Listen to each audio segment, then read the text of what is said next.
সুপ্রিয় শিক্ষার্থীবৃন্দ, আজকে আমরা আলোচনা করব পদার্থবিজ্ঞান দ্বিতীয় পত্র থেকে।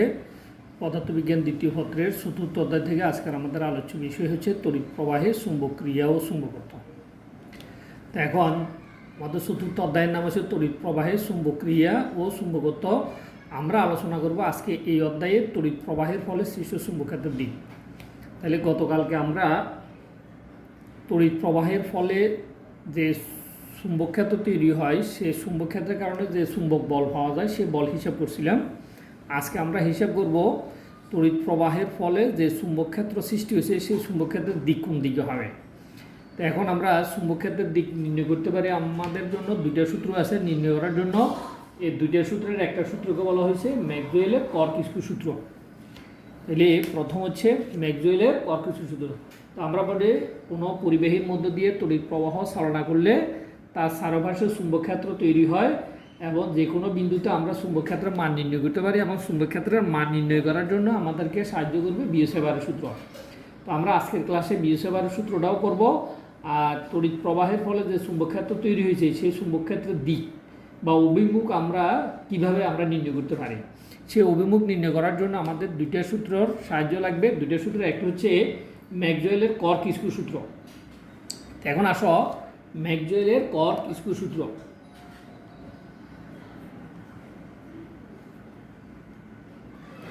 ম্যাক্সওয়েলের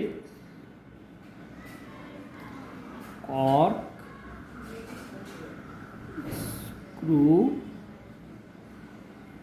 সূত্র।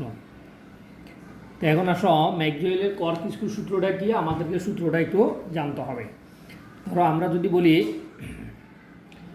ধরো এটা হচ্ছে একটা স্ক্রু,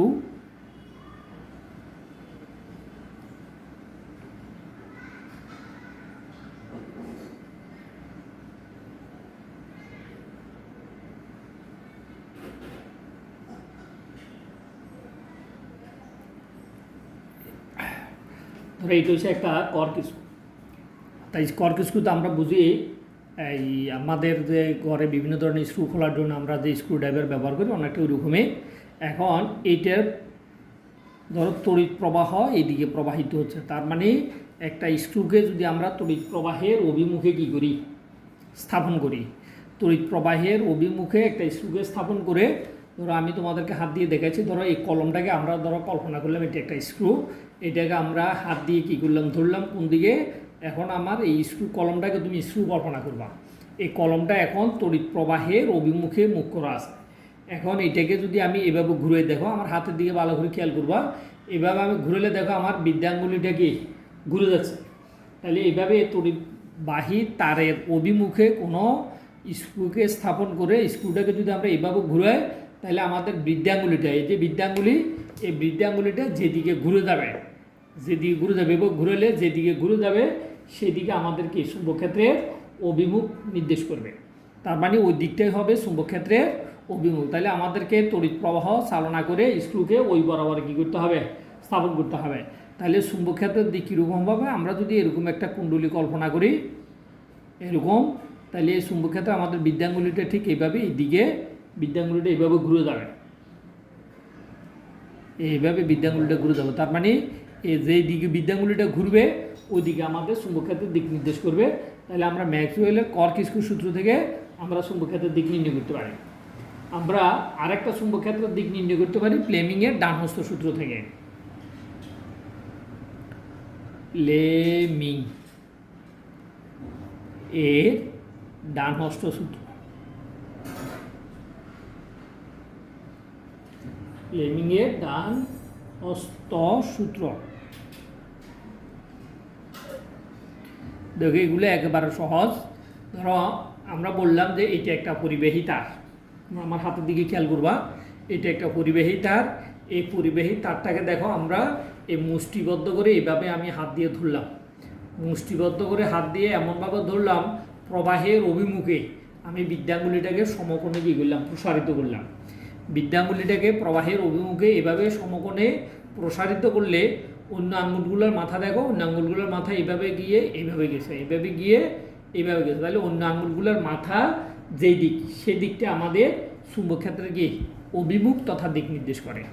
তাহলে এটি হচ্ছে প্লেমিংয়ের ডান হস্ত সূত্র। তাহলে প্লেমিংয়ের ডান হস্ত সূত্রের মধ্যে আমাদেরকে কী করতে হবে, এটা একটা পরিবাহী তার, পরিবাহী তারকে মুষ্টিবদ্ধ করে ধরতে হবে, এমনভাবে ধরতে হবে বিদ্যাঙ্গুলিটা হবে প্রবাহ যেদিকে যাচ্ছে, ধরো প্রবাহ এদিকে যাচ্ছে, প্রবাহ যেদিকে যাচ্ছে সেদিকে আমরা বিদ্যাঙ্গুলিটাকে প্রসারিত করলাম, প্রসারিত করে মুষ্টিবদ্ধ করে ধরলে অন্য আঙুলগুলোর মাথা যেদিকে, অন্য আঙুলগুলোর মাথা এভাবে গিয়ে ভিতরের দিকে, তাহলে এভাবে চুম্বকক্ষেত্রের দিকটা এই আঙুলগুলোর মাথা চুম্বকক্ষেত্রের দিক নির্দেশ করবে। তাহলে এভাবে তড়িৎ প্রবাহের ফলে সৃষ্ট চুম্বকক্ষেত্রের দিক আমরা প্লেমিংয়ের ডান হস্ত সূত্র থেকে নির্ণয় করতে পারি আর ম্যাক্সওয়েলের কর্কুস্কির সূত্র থেকে নির্ণয় করতে পারি। তো আজকে আমরা বললাম যে চুম্বকক্ষেত্রের দিক, এই চুম্বকক্ষেত্রের মান নির্ণয় করার জন্য আমরা বলছিলাম যে বিওসেভারের সূত্রের সাহায্য প্রয়োজন। তাহলে আমাদেরকে এখন জানতে হবে বিওসেভারের সূত্রটা। তাহলে বিওসেভারের সূত্র,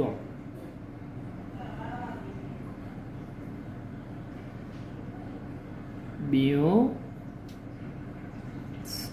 সূত্র।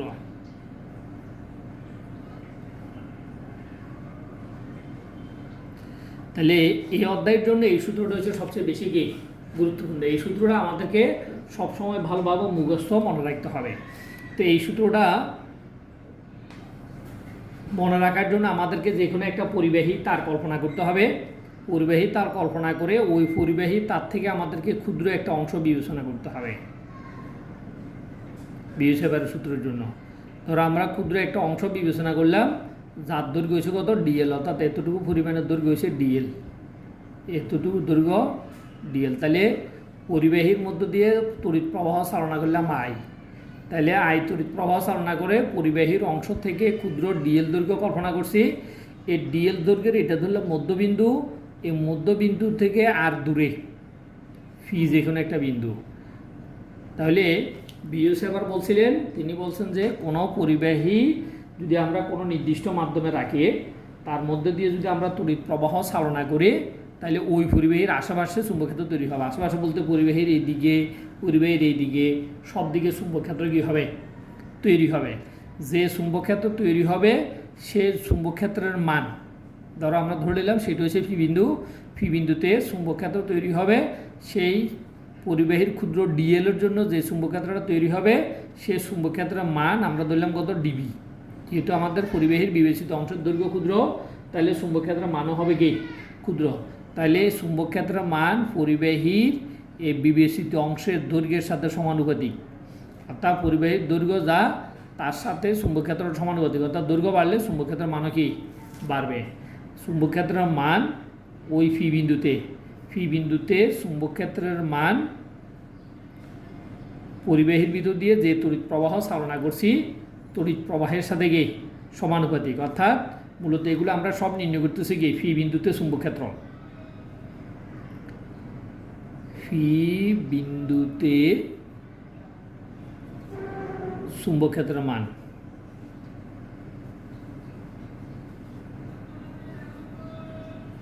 ক্ষেত্রের মান হচ্ছে এগুলা। এই ডিবি ফি বিন্দুতে চুম্বকক্ষেত্র, ডিবি ডিএল এর সাথে সমানুপাতিক, ডিবি পরিবাহী তড়িৎ প্রবাহের সাথে কি সমানুপাতিক। এই ডিবি এর মান পরিবাহী এবং পরিবাহীর ওই বিন্দু থেকে পরিবাহীর দূরত্বের মধ্যবর্তী কোণের সাইন থিটা এর সমানুপাতিক, অর্থাৎ ডিবি সমানুপাতিক সাইন থিটা। অর্থাৎ ওই ক্ষুদ্র দৈর্ঘ্য, পরিবাহীর ক্ষুদ্র দৈর্ঘ্য এবং ওই বিন্দুর দূরত্ব, এই দুইটার মধ্যবর্তী কোণের সাইন থিটা এর সমানুপাতিক চুম্বকক্ষেত্রের মান কোথায় ফি বিন্দুতে। আর ওই পরিবাহীর মধ্যবিন্দু থেকে ওই বিন্দুর দূরত্বের বর্গের ব্যস্তানুপাতিক হচ্ছে চুম্বকক্ষেত্রের মান, তাহলে 1/r²।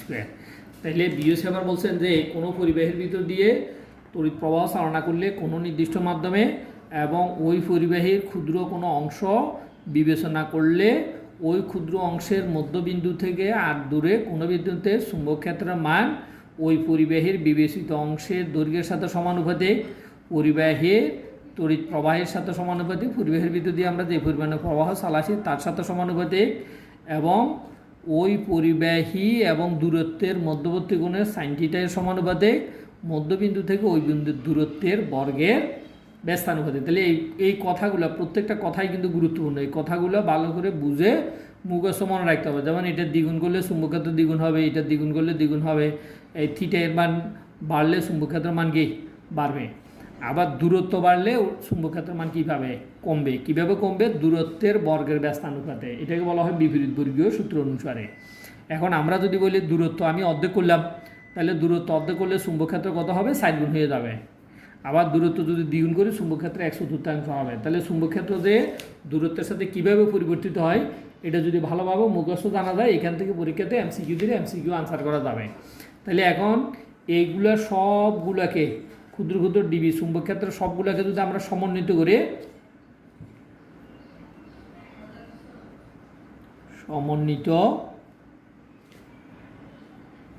করে পাই, অর্থাৎ এগুলোকে যদি আমরা একত্রিত করলে কী পাবো, ডিবি সমানুপাতিক I dl sine theta divide by কত আর স্কোয়ার। এটা হচ্ছে আমাদের ওই ক্ষুদ্র অংশের জন্য চুম্বক ক্ষেত্রের মান। তাহলে এটাকেও আমরা বলতে পারি বিওসেভারের, এইটাও বিওসেভারের সূত্র, ঠিক আছে। তাহলে এখন এটা একটি সমানুপাতিক ধ্রুবক, এই সমানুপাতিক ধ্রুবক তোলার জন্য আমরা তুলের সমানুপাতিক চিহ্ন যদি তুলে আমরা সমান চিহ্ন দিতে চাই, তাহলে আমাদেরকে যে কোনো একটা সমানুপাতিক ধ্রুবক কে দিয়ে গুণ করতে হবে। তো কে দিয়ে গুণ করলে সমানুপাতিক সমান চিহ্ন রূপান্তর হবে I dl sine theta divide by কত আর স্কোয়ার। এটা হচ্ছে চুম্বক ক্ষেত্রের মান ওই বিন্দুতে, এই ফি বিন্দুতে, ঠিক আছে। তাহলে এখন এখানে এই সমানুপাতিক ধ্রুবক কে এর একটা সুনির্দিষ্ট মান আছে। কে এর মান কি, কে এর মান হচ্ছে mu naught divide by 4 pi, mu naught divide by 4 pi I dl sine theta divide by কত আর স্কোয়ার। এটি হচ্ছে ডিবি এর মান। এটি হচ্ছে ক্ষুদ্র দৈর্ঘ্যের জন্য চুম্বক ক্ষেত্র, কার জন্য, ক্ষুদ্র দৈর্ঘ্যের জন্য চুম্বক ক্ষেত্রের মান নির্ণয়। এখন আমরা যদি সম্পূর্ণ পরিবাহী চুম্বক ক্ষেত্র নির্ণয় করতে চাই, তাহলে পরিবাহীটা কতটুকু পরিবাহী কীরকম দৈর্ঘ্যের নিচ্ছি সেটার উপরে ভিত্তি করে আমরা সমাকলন করে আমরা সম্পূর্ণ চুম্বক ক্ষেত্রের মান নির্ণয় করতে পারবো। তো এখানে ডিবি চুম্বক ক্ষেত্র, এখানে আই তড়িৎ প্রবাহ, এটি স্কেলার রাশি, মিউ নট 4 পাই এটা ধ্রুবক, ডিএল যেহেতু এটা সরণ ভেক্টর বা দৈর্ঘ্য, তাহলে অতএব এটি ভেক্টর রাশি, আর এটাকে যদি আমরা বলি অবস্থান ভেক্টর, তাহলে এটি ভেক্টর রাশি। তাহলে চুম্বক ক্ষেত্র একটি ভেক্টর রাশি, তাহলে এর মানও আছে, দিকও আছে, তাহলে এটি হচ্ছে চুম্বক ক্ষেত্রের মান।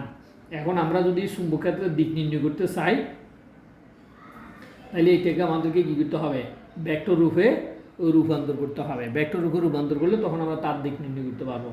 এখন আমরা যদি সম্পূর্ণ চুম্বক ক্ষেত্র বের করতে চাই, তাহলে এখান থেকে তাহলে আমাদেরকে কী করতে হবে, এই সমীকরণটাকে সমাকলন করতে হবে, ইন্টিগ্রেশন অফ ডিবি। তো এই ইন্টিগ্রেশন অফ ডিবি, এটাকে আমরা ডিবিকে ইন্টিগ্রেশন করলে আমরা পাবো বি, আর এখানে ইন্টিগ্রেশন করলে integration of mu naught divide by 4 pi I dl sine theta divide by r square. তাহলে এইটা হচ্ছে আমরা যে কোনো ক্ষুদ্র অংশ থেকে সম্পূর্ণ চুম্বক ক্ষেত্র যদি নির্ণয় করতে চাই, তখন এইখানে আমাদেরকে শুধুমাত্র সীমাটা উল্লেখ করতে হবে, কত থেকে কত সীমার মধ্যে আমরা চুম্বক ক্ষেত্রটা নির্ণয় করতে চাচ্ছি, ঠিক আছে। তাহলে এখান থেকে আমরা চুম্বক ক্ষেত্রের মান নির্ণয় করতে পারি। আবার চুম্বক ক্ষেত্র যেহেতু একটি ভেক্টর, এটাকে আমরা চাইলে ভেক্টর রূপেও লিখতে পারি। তো ভেক্টর রূপে যদি আমরা লিখতে চাই, তাহলে চুম্বক ক্ষেত্রের উপর আমরা ভেক্টর চিহ্ন দিলাম, ভেক্টর চিহ্ন দিলে মিউ নট আই, এটা হচ্ছে ধ্রুবক এবং স্কেলার রাশি, এটা আমাদের বাইরে নিয়ে গেলাম মিউ নট আই, আর এখানে আইও ধ্রুবক, আইটাকেও আমরা বাইরে নিয়ে গেলাম, আর ডিএল সাইন থিটা। এখন ডিএল সাইন থিটা এটা পাওয়ার জন্য আমাদেরকে কী করতে হবে, উপরে এবং নিচে একটা আর দিয়ে গুণ করতে হবে। তাহলে ডিএল সাইন থিটা, এখানে যদি আমরা একটা আর ভেক্টর যদি আমরা নিই, দেখো এখানে আমরা লিখতে পারি ডিএল ভেক্টর ক্রস আর। তাহলে আমরা একটা ডিএল ভেক্টর ক্রস আর, এটা মূলত আমরা ডিএল আর সাইন থিটা এখান থেকে পাচ্ছি। তার মানে আমরা হর ও লক্ষ্যে আর দিয়ে গুণ করছে, আরকে ভেক্টর উপরে রাখার জন্য তার উপরে আমরা নিচে কী করছে, আরেকটা আর দিয়ে গুণ করে দিছি। দেখো উপরে হচ্ছে ডিএল ক্রস আর, নিচে ছিল আর স্কোয়ার ছিল, এখন দেখো এটা হয়ে যাবে এখন আর কিউব। তার মানে আমরা এটাকে ভেক্টরে রূপান্তর করতে হলে চুম্বক ক্ষেত্রকে এখানে আমাদেরকে একক ভেক্টর দিয়ে গুণ করতে হবে। মূলত একক ভেক্টর দিয়ে গুণ করার জন্য আমরা একক ভেক্টর সমান, ধরো আমরা যদি বললাম একক ভেক্টর হচ্ছে ইউ একটা একক ভেক্টর, তাহলে একক ভেক্টর ইউ সমান আর ভেক্টর ডিভাইড বাই কত, আর ভেক্টর ডিভাইড বাই আর। তো ওই আর ভেক্টরটা উপরে রয়ে গেছে, আর নিচে একটা আর মান দিয়ে গুণ হয়ে গেছে, আর স্কোয়ার ছিল আর কিউব হয়েছে। তাহলে এখানে ডিএল আর সাইন থিটা, এটাকে আমরা লিখতে পারি ডিএল ক্রস আর। ডিএল আর সাইন থিটা আমরা করতে গিয়ে ক্রস গুণনের নীতি থেকে, তাহলে এখানে একটা ইন্টিগ্রেশন থাকবে। এখন এই ইন্টিগ্রেশনটা নির্ভর করবে আমরা কিসের করতেছি, কার সমাকলন করতেছি। যদি বদ্ধপত্র হয় তখন এখানে বদ্ধপত্রের সমাকলন দিতে হবে, আর যদি রৈখিক সমাকলন হয় তাহলে রৈখিক সমাকলন সীমা কত থেকে কত হবে সেটা আমাদেরকে উল্লেখ করতে হবে। তাহলে এটি হচ্ছে চুম্বক ক্ষেত্রের বিএসএভারের সূত্রের ভেক্টর রূপ। তাহলে ভেক্টর রূপটা এইভাবেও দিতে পারে, ভেক্টর রূপটা চাইলে অন্যভাবেও দেওয়া যেতে পারে। কীরকম করে, আমরা এখানে একটা একক ভেক্টর দিয়ে গুণ করে দিলেও তোমার কি, এখানে ভেক্টর চিহ্ন দিলাম, এখানে একক ভেক্টর দিয়ে গুণ করে দিলে এটাও বিএসএভারের সূত্রের ভেক্টর রূপ হবে। ধন্যবাদ সবাইকে, খোদা হাফেজ।